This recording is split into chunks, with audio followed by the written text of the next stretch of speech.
Sejam muito bem-vindos. Hoje é a nossa última live sobre as virtudes cardeais, né? Nós já tratamos da temperança, fortaleza e justiça, e falta-nos agora tratar a virtude da prudência, né?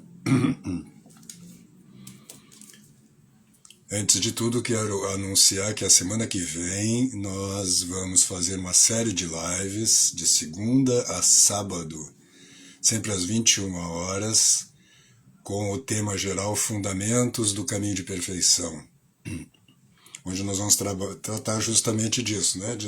Vamos dizer, fazer uma espécie de mapa do terreno do caminho espiritual, tomando como uma das referências fundamentais o livro de Santa Teresa d'Ávila, né? Caminho de Perfeição, e também com alguns convidados que agora eu já posso começar a anunciar para vocês. Então eu vou fazer uma breve aqui, então eu estou aqui com o título das 6 lives. Segunda-feira vamos fazer uma live de introdução, falando particularmente do problema da imaginação do mundo, da nossa cosmovisão, né? E a relação disto com a vida cristã. Então eu chamei de seus primeiros passos no caminho de perfeição. Segundo dia, o meu convidado é o iconógrafo Walter Wellington, e nós vamos tratar da arte como caminho. Na quarta-feira, aí sim nós vamos pegar o próprio livro da Santa Teresa, O Caminho de Perfeição, e fazer um comentário breve sobre a estrutura dele. Vou falar um pouquinho da tradução, né, que eu fiz uma tradução recente deste livro.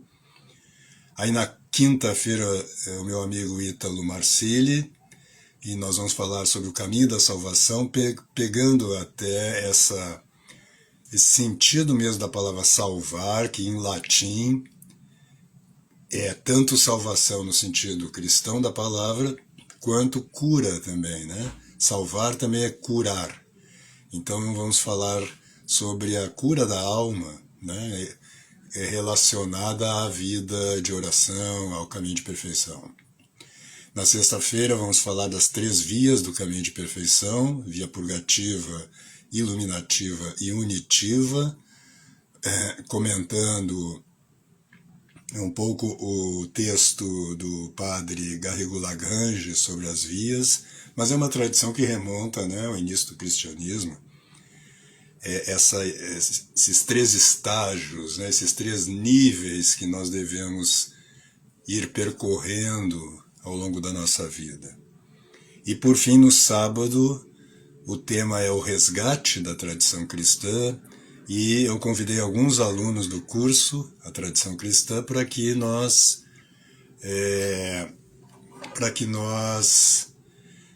conversemos um pouco de como é que nós temos levado esse trabalho de meditação através desses 8 meses que o curso já está aí, que eu já estou ministrando esse curso, né, e em diálogo com os alunos. Então está aí anunciado. No final eu vou lembrar ainda desta semana, porque nós estamos preparando aqui com muito carinho e cuidado essa semana para que possamos oferecer para vocês instrumentos e mesmo uma orientação nesses tempos que correm, né? A coisa já estava muito confusa, né? E ainda mais agora com essa peste tomando, né, interferindo radicalmente nas nossas vidas, a confusão mental, né, a confusão na nossa mente tende a aumentar, né? Então vamos ver se a gente se equilibra um pouco e se orienta, né, neste mundo, sempre tendo em vista o outro mundo, a vida eterna, né?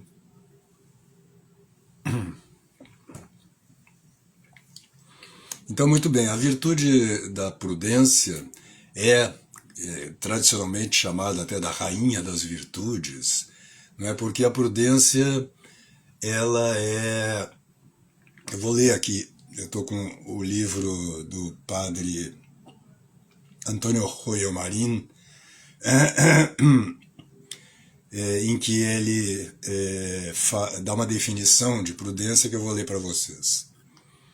Então a prudência é uma virtude que está na inteligência prática, né, e que rege o reto governo, né, tem o reto governo das nossas ações particulares em vista do bem último da vida humana, né?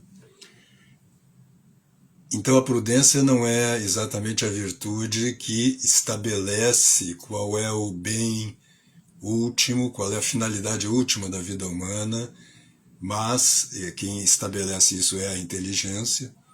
Mas é a inteligência na medida em que ela ordena as nossas ações particulares, sempre tendo em vista a finalidade da vida humana, né? Então, como nós já vimos, né, nas outras lives, todas as virtudes se articulam. Não é? Uma virtude, quando você desenvolve uma virtude, você está necessariamente desenvolvendo as outras, por tabela, vamos dizer assim, né? E nós vimos que, por exemplo, em relação à virtude da fortaleza, é necessária uma certa temperança nos exercícios da vontade, por exemplo, né? Então a virtude da temperança, no sentido lato, ela ordena também, né, a virtude da fortaleza, a virtude da justiça, no sentido de não deixar que os nossos desejos interfiram nas nossas decisões em relação à justiça, por exemplo, ou no exercício da nossa vontade, mas também ordena no sentido de que nós não cometamos excessos, digamos assim, irracionais ou não medidos, né, nos exercícios da vontade. Então elas se articulam todas entre si. E a virtude da prudência é aquela que não só articula as outras virtudes como um todo, mas tendo em vista, né, não perdendo de vista a finalidade última da vida humana, né? Então, quando eu escolho um bem, eu tenho um bem a realizar, por exemplo, eu decido ajudar os pobres, não é? E aí eu reflito, não é, através da virtude da prudência, eu uso dessa virtude para medir, para escolher as ações mais adequadas para cumprir essa finalidade. Mas veja que ajudar os pobres é um bem, sem dúvida alguma, mas não é o bem último da vida humana. Então, a prudência subentende uma hierarquia dos valores, uma hierarquia dos bens. E não só essa hierarquia, como também como é que eu vou chamar isso? Uma medida, né, entre as várias ações, entre os meus vários deveres, né, e essa escolha. Quer dizer, no fundo, o que é prudência, então? É você ter uma visão clara, né, da circunstância em que você está e, dentro dessa circunstância, pensando num bem que você quer adquirir ou que você quer realizar, quais são os meios adequados, os melhores meios para realizar aquele bem, né? Então ela tem 8 partes, eu falei, ia dizer 7, mas são 8, né, que Royo Marin lista aqui para nós, né, as partes integrais da prudência. A primeira delas, então, é a memória do passado. Ou seja, para que eu decida qual é a melhor estratégia, a gente poderia dizer hoje, né? Quais são os melhores meios de ação para realizar um fim, uma finalidade, boa sempre, né? Então a prudência, ela sempre rege as ações em direção a um bem. Então, evidentemente, quando você quer realizar um mal ou um pecado, já não é a virtude da prudência que vai agir. Você pode chamar isso de malícia, de esperteza, não é? Mas não é a prudência, porque a prudência ela subentende que o que você está, o bem que você visa é moralmente bom, não é? Então, a memória do passado o que é? É a tua própria experiência em relação a ações análogas, semelhantes a essa que você quer realizar e o que você já aprendeu com isto. Mas também é a memória do passado dos nossos antepassados também. Então, o que você estudou, especialmente aqui, o alimento, um dos alimentos para essa parte da prudência são as obras de ficção, as grandes obras de ficção, onde a gente já aprende por analogia, né, imaginariamente, no que resultam determinadas decisões, determinados atos, determinadas escolhas têm por resultado isto ou aquilo, né? Então, claro, à medida que você vai envelhecendo, vai adquirindo experiência, essa memória do passado vai se tornando mais rica e, portanto, você tem mais chance de ser prudente, né? Você está mais habilitado a exercer essa virtude. A gente também pode incluir nessa memória do passado a história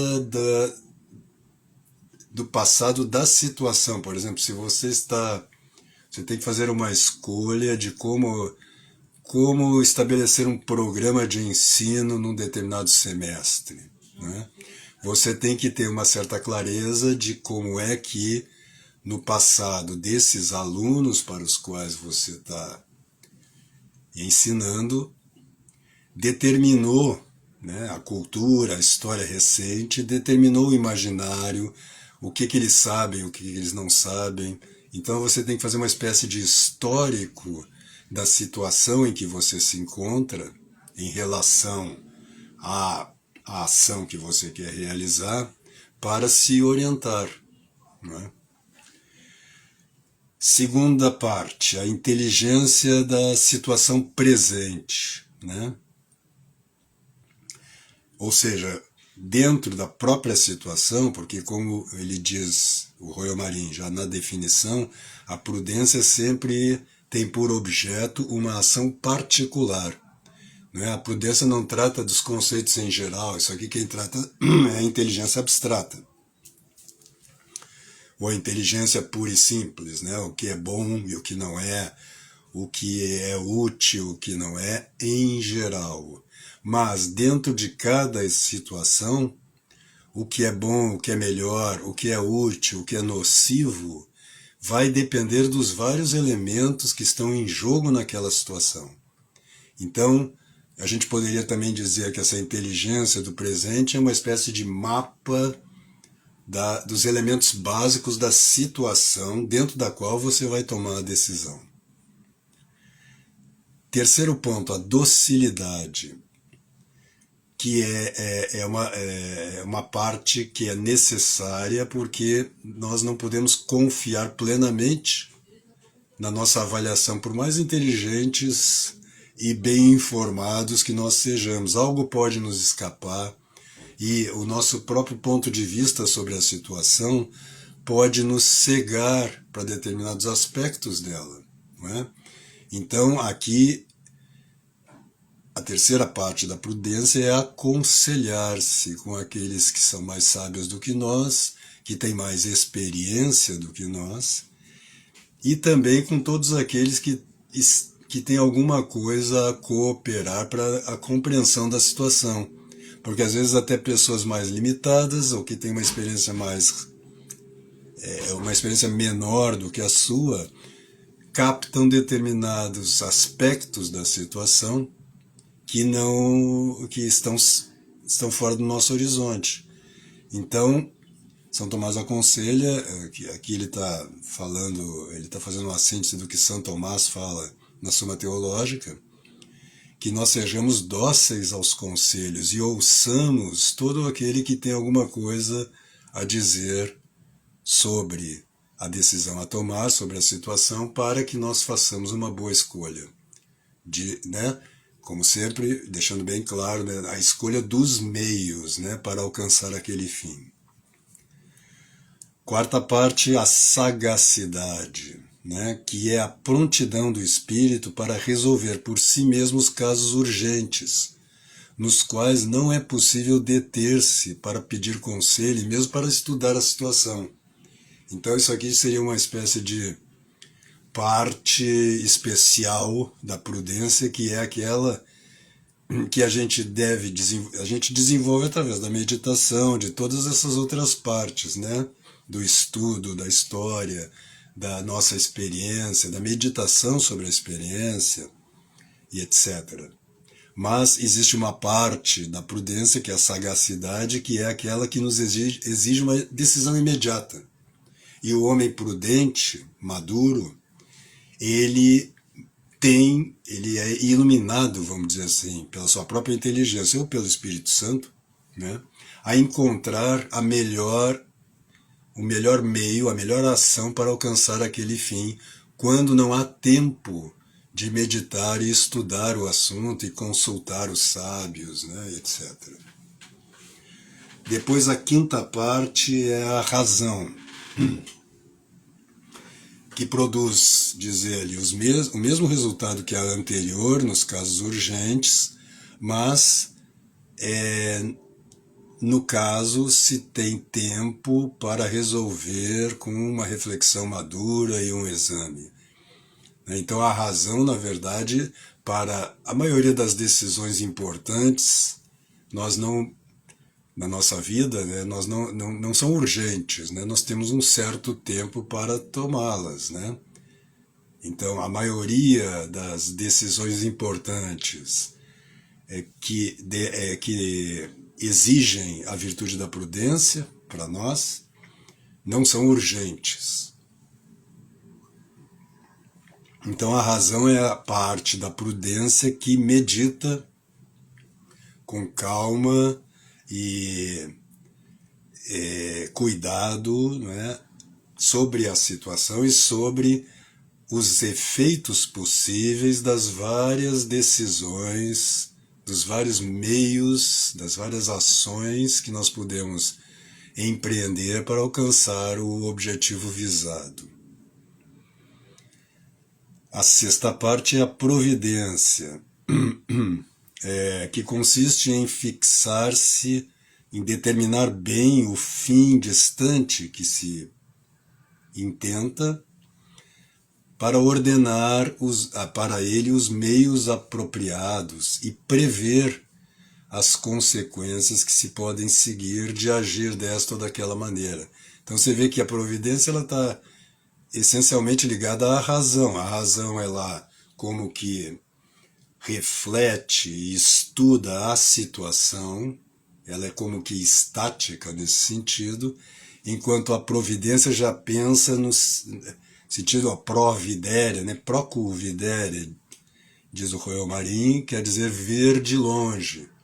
Então a providência, de uma certa forma, projeta essas várias, a partir da análise, da razão, da reflexão, ela imagina os resultados possíveis deste ou daquele meio de ação escolhido. Depois a sétima parte, a circunspecção, que é a atenta consideração das circunstâncias para julgar em vista delas se é ou não conveniente realizar este ou aquele ato. Então ele comenta que há coisas que consideradas em si mesmas são boas, mas que, de acordo com a situação na qual você está inserido e na qual você tem que tomar a decisão, não são as melhores escolhas, ou vice-versa. algumas que não são a melhor escolha em geral, mas que, dada uma determinada circunstância, e portanto com alguns elementos que são acidentais, vamos dizer assim, não fazem parte da estrutura daquele caminho, né?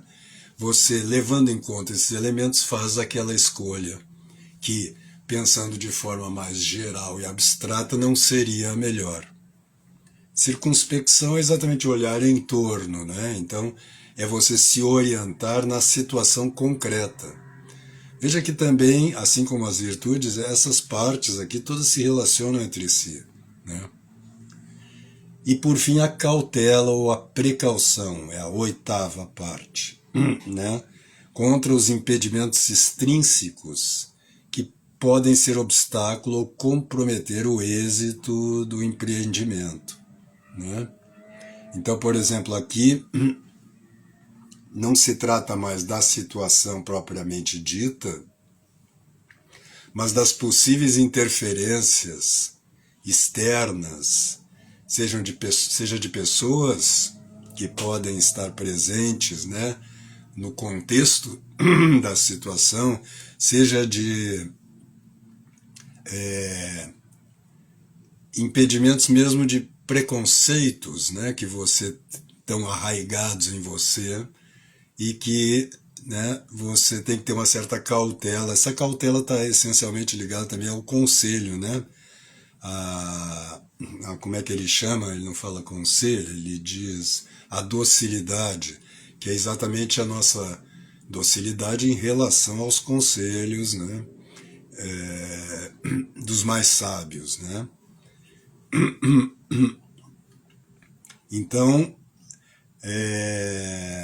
é importante a gente deixar claro, né, que a prudência é a virtude por excelência da inteligência prática. Todas as nossas ações, elas deveriam ser regidas, reguladas pela virtude da prudência. Mas como a gente já viu ao longo dessas lives, todas as virtudes, todas as nossas paixões, né, podem interferir, né? Quer dizer, tem que ser reguladas, como a gente falou lá atrás, né? Primeiro pela temperança e pela fortaleza, depois a justiça, que já é uma virtude mais intelectual, mais abstrata, apesar de sempre tratar sobre questões concretas, né? E por fim a prudência, que ainda é mais abstrata, né? Ela está levando em conta todos esses elementos, a tua própria natureza você leva em conta, que está dentro da circunspecção, né? Você levar em conta se você é mais sanguíneo, mais fleumático, enfim, quais são as tuas tendências, a tua natureza para agir desta ou daquela maneira, naturalmente, vamos dizer assim, sem o beneplácito, sem a regência da prudência, ou seja, da tua inteligência, né? Então veja que um ato prudente, ele, para ser plenamente realizado, ele já subentende um desenvolvimento bom, para não dizer ótimo, de todas as outras virtudes mais baixas, né? Especialmente da temperança e da ira, né? Para que nós possamos, primeiro, não deixar que as nossas decisões sejam como que desviadas, né? Ou deformadas pelas nossas paixões, seja que nós possamos, na hora de agir, usar das nossas potências de uma forma justa, harmônica, né? Então já estamos chegando no meu tempo, eu já me prometi aqui, né, nas lives, não passar de meia hora, né? Mas eu vou ler rapidinho alguns conselhos que ele dá para que nós tenhamos uma virtude da prudência bem exercida, né? Para que nós exerçamos bem a virtude da prudência, né? Então a primeira coisa é refletir com cuidado sempre que tivermos que tomar uma decisão importante na nossa vida. Não as mais importantes, porque aí você vai ter meia dúzia de decisões ao longo dos anos, né? Mas decisões de peso, que têm alguma implicação mais grave na nossa vida, né? Considerar devagar os prós e os contras e as consequências boas ou funestas que podem resultar desta ou daquela ação. Então, é aquela virtude, né? Aquela parte da prudência em que você imagina mesmo, né? Se eu fizer agir de determinada forma, no que é que isso vai dar, né? E se eu agir de outra, que efeitos isto pode ter, né? Terceiro conselho, perseverar nos bons propósitos, sem se deixar levar pela inconstância ou negligência. Ou seja, aqui ele está dizendo que é preciso cultivar a virtude da fortaleza, né? Para que nós perseveremos nas nossas escolhas, né, nos bons propósitos que a gente tem, que são coisas mais gerais, e assim equilibrar já, né, ter uma clareza maior quando tivermos que tomar decisões importantes, né? E aí a próxima ele fala vigiar com muita atenção, né? E tomar cuidado com a prudência que ele chama de prudência da carne, que busca, aqui já é uma falsa prudência, né? Que busca pretextos, raciocínios sutis, não é, para que a gente não tome as decisões mais retas, né? Essas desculpas que a gente fica inventando, né, para não fazer o que a gente sabe muito bem que seria a melhor ação, o que a gente deve fazer, né? Porque eu tive uma educação ruim, eu tenho uma natureza muito... ali vem os temperamentos, as pessoas usam muitos temperamentos para isso. Eu sou muito fleumático, então eu não vou conseguir ser benevolente e manifestar boa vontade com as pessoas, etc, etc. Então, ter cuidado com as nossas desculpas, não é? Os nossos raciocínios que são fantasiosos, né? Que na verdade são truques para que a gente não faça o que deve fazer, né? Enfim, isso aí é o essencial. Então, finalizamos aqui esse mapa. É claro que lá no curso A Tradição Cristã a gente se debruçou sobre essas 4 virtudes. Eu acho que usou acho que 5 aulas, né?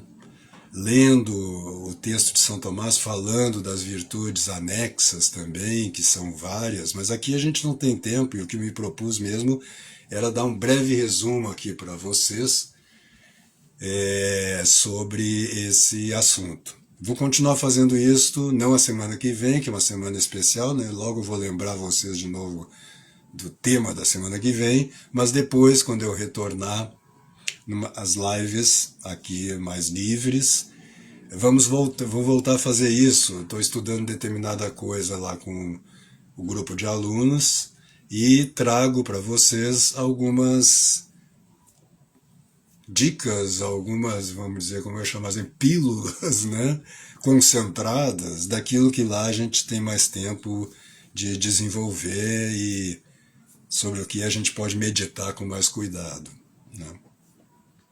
Então, se você quer aprofundar isto, né, já essas aulas sobre as virtudes já estão disponíveis lá. Nós temos já ao todo, são mais de 30 aulas, 35 se não me engano, no curso A Tradição Cristã. Inscreva-se lá no curso, a mensalidade é R$50, e você vai ter acesso a todo esse material que já está lá, porque ao final dessa próxima semana, né, dessa semana de lives que a gente está chamando de Fundamentos do Caminho de Perfeição, no domingo, dia 13, dia de Santo Antônio. À meia-noite nós vamos fechar as inscrições por um tempo indeterminado para reestruturar um pouco a plataforma, não é? E poder também acolher os novos alunos mais tarde, já com uma nova estrutura. Mas eu vou continuar dando as aulas regularmente, nós temos aulas segunda e quarta-feira toda semana. Então, se você está interessado em aprofundar, né, todos esses aspectos da nossa vida enquanto cristãos, na vida de perfeição, né, na busca da perfeição que o próprio Cristo nos pede com insistência que nós façamos, inscreva-se lá no curso, aqui na bio, eu acho que está na bio aqui, senão eu peço para o João, o meu filho, eu ia dizer meu amigo por causa do João Filho, é que tem o João Filho que é meu amigo, e tem o João Maria que é meu filho, então às vezes eu embolo e chamo um pelo outro. Você vai encontrar aqui na bio a página de inscrição para o curso. E na semana que vem, então, como eu anunciei no início, então quem pegou depois volta ali no início e vai ter... Eu listei aqui os temas dos 6 dias e a participação de alguns amigos nessa semana. Então, de segunda a sábado da semana que vem, sempre às 9 horas da noite, teremos aqui uma série de lives tratando desse tema, os fundamentos do caminho de perfeição. Então, espero todos vocês lá na semana que vem e fiquem com Deus e até a próxima.